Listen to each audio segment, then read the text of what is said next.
Welcome to my channel. We're showing crown braid style. This is what you need: tail comb, hair clip, rubber hairband, bobby pins, curling iron. Let's get started.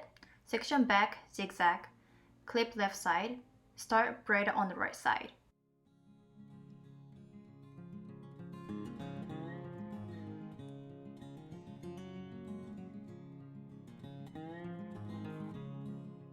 Start braid close to the part. When you finish braid both sides, it should be like this. Pin in the end, middle to secure the braids.